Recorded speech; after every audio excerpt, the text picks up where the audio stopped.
mentionnes cette expérience là où, durant ce premier, on va l'appeler voyage astral, un être spirituel t'est apparu pour t'avertir que tu ne pouvais pas communiquer avec ta mère.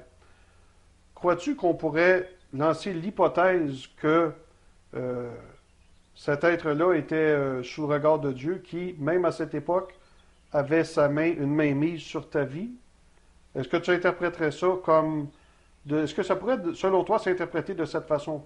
Ou que même lorsque tu avais 12 ans et que Dieu savait que tu étais pour aller jouer sur des terres étrangères du côté de l'occultisme, il avait déjà mis des bornes pour ta propre protection. Est-ce possible? Pour moi, non seulement c'est possible, mais c'est ça que je pense, C'est le cas. parce que ce n'est pas parce que on n'est pas encore converti que Dieu ne nous aime pas. Et Exact. que Dieu nous laisse errer partout où on veut. Il nous met déjà des limites. Mhm. Et je crois que c'était le cas. Ce que je ne comprends pas, c'est qu'à l'époque, parce que je ne savais pas du tout que des gens pouvaient contacter les morts à l'époque, donc je n'avais absolument pas l'intention de le faire. Donc je me suis posé des questions en me disant, pourquoi est-ce qu'il me met un avertissement sur quelque chose que je n'ai pas l'intention de faire? Mhm. Alors, en cherchant, je peux me dire, peut-être par la suite, j'aurais essayé de le faire. Je ne sais pas. Mais je ne pense pas que Dieu fasse des choses par hasard. Mais je vois ça aussi quand des gens me contactent. Ça m'est arrivé ces dernières semaines sur ma ligne d'aide où des musulmans me disent, vous savez, j'étais musulman, j'étais de culture musulmane, je connaissais rien du christianisme, mais j'ai toujours aimé Jésus et je savais qu'un jour, je savais que Jésus était supérieur et que j'allais venir à lui. Donc Dieu, il se réserve, il garde et il se révèle déjà dans l'enfance de personnes du monde entier. Et les gens le sentent et le savent. D'accord. Pour moi, c'est comme ça que je vois ça. OK. Et tu nous as parlé d'esprits de génération, qu'on appelle parfois aussi esprits ancestraux, selon les pays. Ça me fait aussi penser à la notion d'esprit territorial ou territoriaux. Si on vient avec cette même notion, la notion d'esprit qui s'attache à un certain territoire, selon ton expérience, là aussi, de même que celle qui s'attache à des générations et des descendances, tu crois aussi, et tu crois que c'est une possibilité? Et est-ce que ça peut aussi se trouver dans les Écritures pour valider des thèses comme ça? Oui, ces esprits on peut appeler esprits ancestraux ou esprits générationnels, Mhm. on peut comprendre ça par rapport à Exode 20, entre autres, où il est parlé des conséquences générationnelles de nos actes. Donc, Oui. où Dieu dit que ceux qui s'attachent à lui, qui l'obéissent, ils sont bénis sur 1000 générations, et ceux qui lui désobéissent sont maudits sur 4 générations. Et aussi facilement il est facile de comprendre que toute action que nous avons physiquement, Mhm. il y a une conséquence dans notre propre vie, mais dans la vie de nos enfants. Hein. Oui. On sait maintenant, on ne le savait pas avant, mais on sait qu'il y a des maladies génétiques, générationnelles, qui peuvent sauter des générations aussi. Si maintenant je fais attention à ce que je mange, mon patrimoine génétique, mon fils ou ma fille va l'hériter. Si je me mets à boire 1 litre d'alcool pendant 40 ans, mon enfant ne va pas naître et vivre de la même manière physiquement qu'il aurait vécu si je n'aurais pas bu. Donc physiquement, c'est facile à comprendre. Là, tu parles ici sur le plan physique. Physique. Et même s'il n'y a pas de force démoniaque qui s'implique. Là. Exactement. D'accord. Donc, Exactement. Je peux être un chrétien et mal manger ou avoir des mauvaises habitudes et mon fils va hériter physiquement des mauvaises conséquences de mes actions. mhm. Et au niveau de l'âme, c'est pareil, on comprend au niveau de l'âme, c'est-à-dire la pensée, la conscience, la volonté et les émotions, qu'on hérite de ses parents des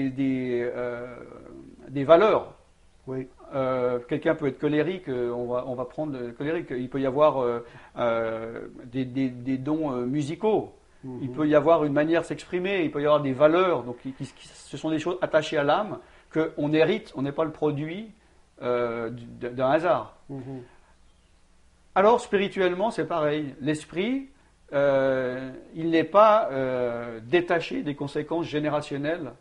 On voit bien dans la Bible, hein, au niveau générationnel, c'est-à-dire chronologique, mais on voit aussi par rapport à des temps, c'est-à-dire Jésus dit aussi cette génération-là. Il parle de génération. D'accord. Il y a des conséquences de génération Mhm.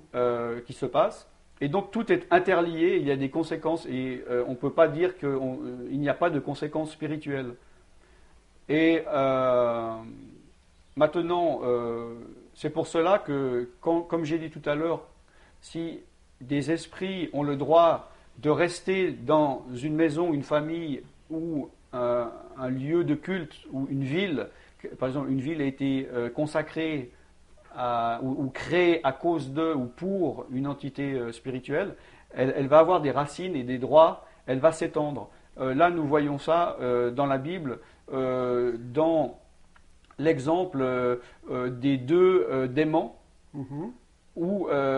qui avaient pris des sépulcres et avaient un environnement, avaient un rayon d'action qui respectait et personne n'osait arriver là. Donc il y avait une sorte d'ordre Ouais. tacite, de paix sociale entre les gens des villes ou des villages autour et de ce démon, et personne ne s'approchait de là.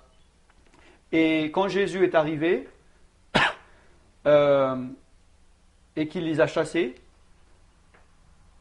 pourquoi est-ce que les démons, comme dans les autres endroits, n'ont pas simplement crié, mais on dit non, non, s'il te plaît, au moins laisse-nous rester dans les ports ici. Parce qu'ils ne voulaient pas partir de cet endroit. Donc ils avaient un pouvoir qu'ils ne voulaient pas quitter. Bon, évidemment, quand ils ont été dans les ports, ils sont quand même sortis. Ouais. Mais ils ont cette notion d'appartenance territoriale. On voit ça aussi, cet exemple dans Matthieu 12, où Jésus dit que lorsqu'un esprit est chassé, il va dans des lieux arides et il ne trouve pas de repos. Alors qu'est-ce qu'il fait? Il dit, je sais ce que je vais faire, je vais retourner dans ma maison. C'est-à-dire, il dit ma maison. Ouais. C'est-à-dire que là où l'esprit est resté, que ce soit dans une famille, dans une maison, dans un lieu, dans un corps, il est bien, il s'y prend ses habitudes et pour lui c'est sa maison. Puisque quand il sort, il va dans des lieux arides, sans appartenance et il souffre. Ouais. Donc il va voir si sa maison, malgré que ce n'est plus la sienne, est toujours là. Donc je pense ils ont la notion de l'appartenance, de la territorialité et de l'appartenance des corps ou de familles ou de maisons ou de lieux. Par contre, crois-tu que il est possible parfois, lorsque des personnes ont des problèmes, d'aller chercher trop loin dans ces directions-là, de chercher des esprits, des causes démoniaques, et d'aller à l'exagération lorsqu'il n'y en a pas forcément toujours non plus. Même si je pense à certains extrêmes où j'ai déjà vu dans certaines églises où, disons, pour prier pour des gens qui fument ou qui ont des addictions, des dépendances. Et là, on chasse l'esprit de nicotine et l'esprit de caféine et l'esprit de telle ou telle maladie. Et où il ne semble même plus s'exercer de discernement, c'est devenu un automatisme. Peut-il y avoir, à ton idée, tout de même, de l'exagération? Ou et à ce moment-là, on doit vraiment faire du cas par cas et non pas de... Est-ce une erreur de généraliser comme ça? En fait, il y a eu la réponse dans ta question, dans le sens que je pense que le problème qui manque dans cette situation, c'est le discernement spirituel. Exactement. C'est-à-dire que sans discernement, on ne sait pas comment faire. Donc c'est comme si on tâte et on ne sait plus quoi faire. Alors dans le doute, on dit c'est un esprit mauvais. Et c'est vrai qu'il y a des gens qui prennent, donc qui ont manque de connaissances et qui ont un manque de discernement, d'intelligence spirituelle, et donc qui attribuent tout, c'est un peu la solution de facilité, Oui. mais qui attribuent tout à des esprits mauvais. Moi, je connais des personnes très bien qui sont comme ça, mais donc à un point extrême, genre, je voulais venir à l'église, j'ai raté mon bus, c'était un démon qui m'a fait rater mon bus. Oui. Bon, même si par exemple, peut-être qu'elle a dormi trop tard le jour d'avant, puis bon. Donc on attribue tout. Si elle va glisser sur une peau de banane, bon, c'est un esprit de peau de banane. Si elle se coince un doigt dans la porte, c'est un esprit de coinçage de porte, etc. Donc moi je pense qu'il faut avoir le discernement de savoir déjà quel esprit et s'il y a un esprit. Alors maintenant c'est une question de conviction ou de croyance ou d'enseignement, de savoir est-ce qu'il y a des esprits dans tout, ou est-ce qu'il y a certains cas, il y a des choses où il n'y a pas d'esprit. Maintenant, quand on parle d'esprit de nicotine, moi je pense que les gens qui utilisent ces termes pensent comme ça, c'est-à-dire que la personne, c'est pas forcément un esprit qui a fait fumer la personne. Ça peut être un esprit qui pousse, oui. Un esprit peut dire, disons, va te droguer, va te droguer. Bon. Alors maintenant, la personne se drogue, par exemple, ou fume. Mhm. Maintenant, un esprit, vu que c'est mauvais de fumer, un esprit mauvais peut encourager la personne à continuer à fumer. Alors c'est dans ce sens-là que les personnes utilisent, genre, esprit de nicotine, pour le nommer. Mais, Bon, c'est dans ce sens-là. mais toujours, comme tu dis, sans forcément avoir le discernement que c'est vraiment la vérité dans le cas qu'on évoque. Donc, ça devient une habitude, et à ce moment-là, ça part presque d'une doctrine personnelle de la personne qui pratique cette habitude, plutôt que d'une base d'un don de discernement. Exactement. Oui. Et je reprends une partie de ce que tu dis aussi. Sans avoir le don de discernement, je me pince le doigt dans la porte. Une base de sagesse spirituelle toute simple donne déjà un certain discernement, sans attendre, j'imagine, là, d'avoir le don de discernement dont il est question dans les Écritures.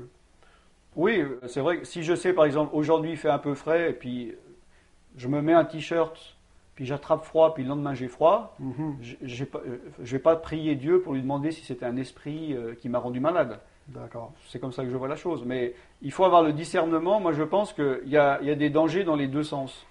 Il y a des dangers d'en voir trop de démons, d'en voir partout, parce que on finit par faire que ça, et on donne gloire au diable. C'est comme si on finit par dire que le diable est partout et qu'il est plus fort que Dieu. Et il y a un autre danger extrême d'en voir nulle part. Alors Exact. que pour moi, personnellement, il y en a. Et il y a des gens qui sont sous oppression démoniaque, qui ont besoin d'être délivrés. Mais quand on pense qu'il n'y en a pas, voilà, la personne va rester toute sa vie sous oppression. Et là, tu m'amènes justement à une question d'extrême. Alors, des gens qui on voit partout et des gens qui ne veulent en voir nulle part. Et ça m'amène donc à ce dernier cas, ce deuxième cas, des gens qui ne veulent en voir nulle part. Si je prends parmi les chrétiens, je crois savoir que par l'œuvre que tu fais, tu te trouves avoir quand même quelques détracteurs, n'est-ce pas? À quel point tu dirais que... Est-ce que tu as plusieurs ennuis avec les détracteurs chrétiens qui ont de la difficulté? Parce que je me rends compte tout de même que depuis le début de l'entrevue, tu ne parles pas seulement à partir de la base de tes expériences, bien que tu l'utilises, tu t'assures, je vois, de quand même aller chercher dans les Écritures comme base de vérité pour savoir que c'est pas l'expérience qui prime. Ça se retrouve aussi dans les Écritures et donc tu fais quand même attention à ça. Ce qui est tout à ton honneur et c'est pour ça que je reste parfois un petit peu surpris de voir que tu peux avoir autant de détracteurs, sûrement parce que c'est pas tant que l'expérience ou la doctrine sur laquelle tu t'appuies n'est pas biblique. Parfois, c'est seulement le mysticisme de la chose qui effraie, plus que le point de vue doctrinal comme tel. Alors, et ça me fait penser, j'imagine que ça a dû suivre un peu avec l'apparition de ton livre. D'ailleurs, on parle de ton livre. J'ai lu éventuellement que ta biographie devait être mise en bande dessinée. Oui. Est-ce que ça, c'est toujours en cours? Est-ce que c'est fait ou c'est en cours de se faire ça? Alors, à l'heure où on parle, on est en fin mai 2010. Oui. C'est en cours. Il y a un dessinateur en Italie qui est en train de travailler. Je l'ai encore eu sur Internet la semaine passée. Le storyboard est en train de se faire. Et on a le projet de faire donc un format de poche pour commencer. Ah, d'accord. De 18 pages en A5, en noir et blanc. Et selon l'intérêt, toutes les portes sont ouvertes de faire une bande dessinée grand format et de faire éventuellement un dessin animé. Ah. Et le projet de départ se fait en quelle langue? Alors, on est en train d'étudier, d'essayer de voir s'il est possible de le faire en muet, pour que le monde entier puisse le comprendre et qu'il n'y ait pas l'aspect mécanique et financier de devoir la traduire en 16 langues. Mais on est en train de voir si c'est possible ou pas. Eh bien, j'en reste bouche bée. On parle de bande dessinée, de lecture, et ça me porte à te demander, pour détourner un petit peu, parler un petit peu de toi. Alan Rich, disons, on te voit partout sur l'Internet, tu as quelques centaines de vidéos qui circulent. Alan Rich, est-ce qu'il a des loisirs et des passe-temps en dehors du ministère? A-t-il seulement le temps d'en avoir? Bon, personnellement, pour moi, j'investis tout mon temps dans le ministère. Oui. Mais je ne vois pas ça comme prenant ça du temps sur ma vie personnelle. Je sais que nous devons gérer le temps. Il faut pas. J'ai trop vu de personnes avoir du burn-out au bout de quelques mois ou quelques années. Donc je sais prendre du temps pour me détendre et me reposer. Mais je passe mon temps, le plus de temps possible, dans le ministère, car premièrement, je sais que le temps est court, s'accélère. Mais moi, je ne rajeunis pas. Enfin oui, je rajeunis comme l'aigle. Oui. Mais les années passent et j'ai 52 ans et il faut travailler tant qu'il fait jour. Amen. Et j'ai trop passé de temps depuis des périodes dans ma conversion où j'ai été oisif. Et là, j'ai du temps à rattraper. Et surtout par rapport à l'impact qu'a Internet. C'est-à-dire que pour moi, c'est un investissement, c'est un héritage, parce que je sais que si je meurs maintenant dans 2 minutes, mon ministère va continuer à survivre et peut-être que dans 50 ans, il y a des gens qui vont continuer à se convertir au travers de mes vidéos. Donc, pour moi, Jésus a trop fait sur la croix et a trop fait pour ma vie pour que je perde une seconde à m'occuper de mes intérêts plutôt que des intérêts de Jésus-Christ et de l'expansion du royaume de Dieu. Oui, ça, c'est vraiment les portes que nous ouvre l'Internet aujourd'hui sont vraiment fantastiques pour les possibilités de ministère. Et donc, je veux être sûr qu'on mette quelque chose au clair d'ici la fin de l'entrevue, c'est que vraiment, les gens parfois cette idée que Alan Rich s'occupe d'un ministère qui tourne autour des choses occultes et de la délivrance. Alors que tu mets ça très clair que toi, vraiment, ton premier amour et ton premier appel, ce n'est pas la délivrance, c'est vraiment l'évangélisation des âmes perdues. Donc, est-ce que c'est bien comme ça qu'on doit définir le ministère d'Alan Rich lorsque quelqu'un veut aborder ton ministère, l'utiliser au profit de l'édification du royaume de Dieu? Toi, tu es d'abord un évangéliste. Lorsque tu fais une réunion, il peut y avoir des manifestations démoniaques et tout ça, mais tu n'interromps pas, je crois, tes réunions pour faire de la délivrance d'habitude. Lorsque ton but premier est vraiment d'amener le salut, comment ça se passe de la façon que toi, tu aimes opérer idéalement? Ben, comme tu as dit, si on prend une question d'ordre pyramidal, avant tout, je suis évangéliste, c'est-à-dire un évangéliste, comme j'ai dit au début, évangélise. Donc, est là pour sauver des âmes. Donc, il y a des ordres de priorité. Ouais. Hein, c'est comme dans un hôpital, il y a quelqu'un d'amoché qui arrive, on s'en occupe, puis on est en train de l'amener à la salle d'opération, mais si tout d'un coup il y en a un qui est pire, on va le laisser de côté celui-là et on va prendre celui qui a plus d'urgence. Donc, évidemment, une personne doit commencer par être sauvée. Ouais. Ça, de toute façon. Hein, si je suis médecin et puis voilà, sauver une vie ou mettre un sparadrap, le choix est vite fait. Maintenant, il ne faut pas mépriser la délivrance, mais je pense qu'il y a énormément d'âmes à être sauvées. D'accord. Et il n'y a pas assez de travail qui est fait. Et puis, ce n'est pas nouveau, c'est Jésus qui l'a dit. Hein. La moisson est grande, mais il y a peu d'ouvriers. Vu que, malheureusement, les églises et le corps pastoral, mais c'est leur ministère, on ne peut pas les blâmer, s'occupent des brebis sauvées. On ne peut pas leur en vouloir. Mais il n'y a pas assez, pour moi, d'emphasis sur les évangélistes et l'évangélisation pour sauver des âmes. Maintenant, après, quand ils sont sauvés, en effet, ils ont besoin de délivrance, que ce soit de la cure d'âme ou de la délivrance voilà, psychologique ou éventuellement spirituelle. Et ça, il faut bien que quelqu'un le fasse. Malheureusement, je pense aussi que dans les églises, ça ne se fait pas assez. Donc, quelqu'un doit le faire. Ça m'arrive souvent, si ce n'est pas presque toujours, quand justement sur Internet, par exemple, quelqu'un se convertit par Internet au travers de ma ligne et je suis à, je sais pas, à 1000 km d'elle. Et donc, quand elle se convertit, je cherche par Google une église locale. Je lui trouve, je contacte des fois le pasteur pour voir quel genre de doctrine il a. La personne, je lui dis, bon, va dans cette église. Et si cette personne a besoin de délivrance et elle tombe dans une église qui ne pratique pas la délivrance, je me trouve devant un dilemme. Par exemple, là, il n'y a pas longtemps, j'étais dans une ville que je nommerai pas. J'ai contacté les 7 églises, il n'y en a aucun qui fait la délivrance.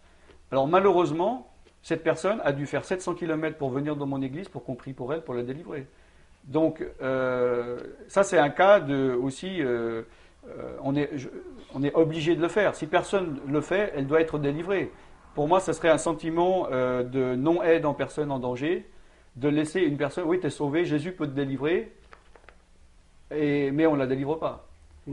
Alors donc, bon, le travail, le sale boulot doit être fait, quelqu'un doit le faire, mais ça serait plus facile si tout le monde le faisait. Ouais. Mais maintenant, c'est vrai qu'il y a le problème que vous mentionniez tout à l'heure de la délivrance et du discernement. Est-ce que ça doit être fait? Est-ce que ça ne doit pas être fait? Quand ça doit être fait? Et ça, c'est un problème d'enseignement et d'amalgame. Parce que par rapport à ce que vous avez dit avant, où je n'ai pas répondu, vous avez dit par rapport aux controverses sur mon ministère. Ouais. Donc ça rejoint ça, dans le sens que dans l'esprit des chrétiens par rapport à l'enseignement, il y a une sorte d'enseignement manichéen, quoi, simpliste, genre bon ça c'est bon, ça c'est biblique, ça c'est pas biblique, voilà. Et il y a beaucoup de chrétiens où on va dire ah c'est ce gars-là qui sait, ah il chasse des démons, ah non c'est parlez-lui pas, allez pas à sa réunion, etc. Bon. Ou bien ceux qui vont dire ah oui c'est un gars fantastique. Alors pour moi ça n'a rien à voir. Bon, il faut avoir un peu de discernement.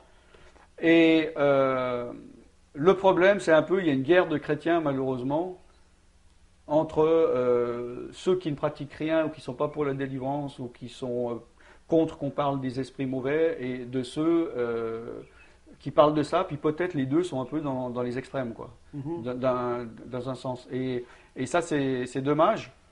Et ça peut être un problème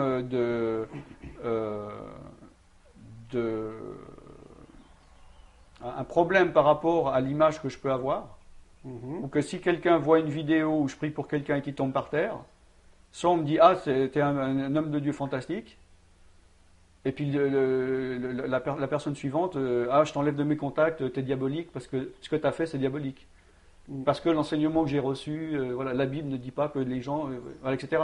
Ou bien tu chasses des démons des chrétiens, c'est pas biblique. Un chrétien ne peut pas avoir. Donc c'est tous ces problèmes-là qui sont basés pour moi sur un manque de connaissances.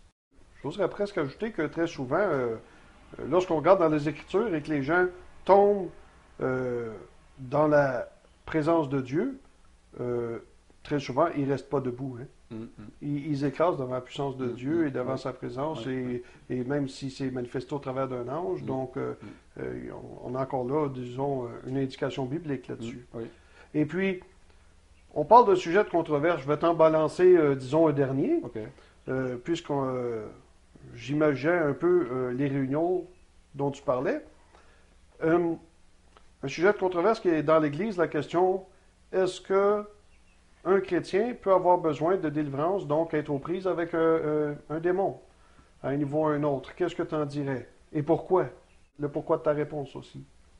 Ben, moi je pense là aussi il y a un problème d'enseignement et d'interprétation des mots.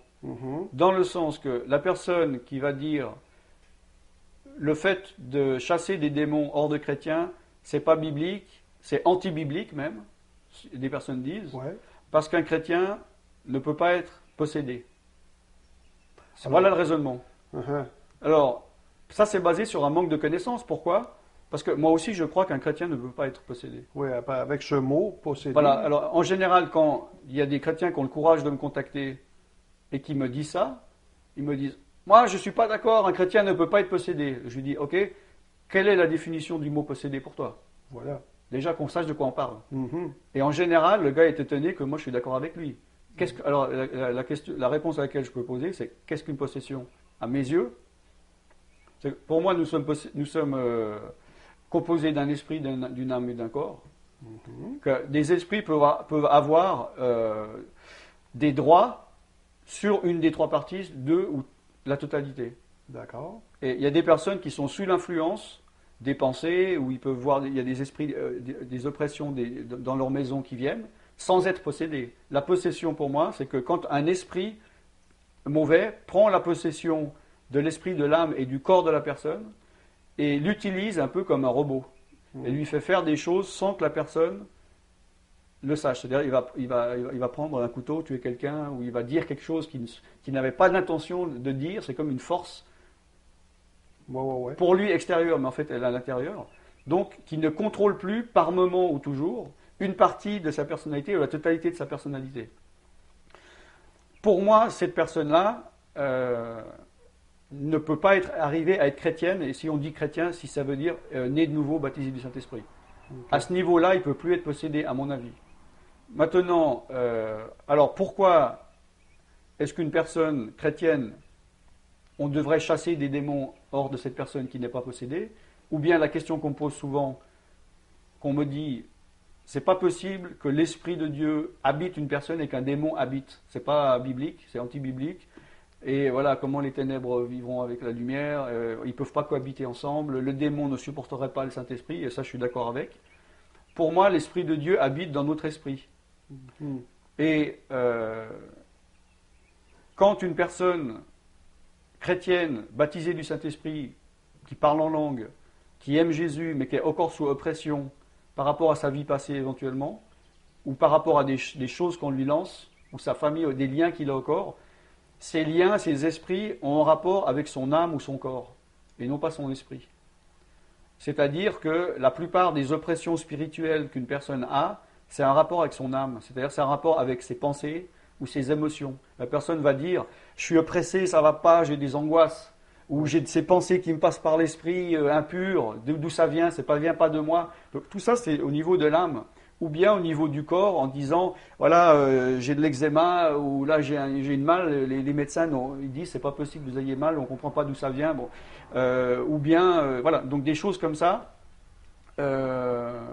où les esprits ont besoin d'être en fait coupés, d'être chassés, d'être enlevés de cette influence. C'est dans ce sens-là. Mais quand on dit, je chasse un démon hors d'un chrétien, c'est pas parce que nous faisons de l'exorcisme au niveau de déposséder une personne. Je ne sais pas si ça répond à la question. Ça répond à la question et ça répond à une autre idée qui me passe parfois par la tête, qui est de dire que souvent dans l'Église, on voudrait avoir des réponses simples à des questions compliquées. Et c'est définitivement pas une question simple. Ben non. Alors on s'en sort pas facilement, donc c'est naturel qu'il y ait une controverse et des différentes opinions, parfois sur les points majeurs, parfois sur les détails plus mineurs, entourant toute la question. Puis on ne sait pas tout, on ne peut pas tout savoir. Et d'ailleurs, la Bible dit bien, nous ne connaissons que partiellement. Hein? Ouais. Et il est aussi dit, Deutéronome 29, les choses cachées sont pour Dieu, les choses révélées sont pour l'homme. Et moi je dis qu'on n'a pas besoin de tout pouvoir expliquer ou comprendre pour faire les choses de Dieu.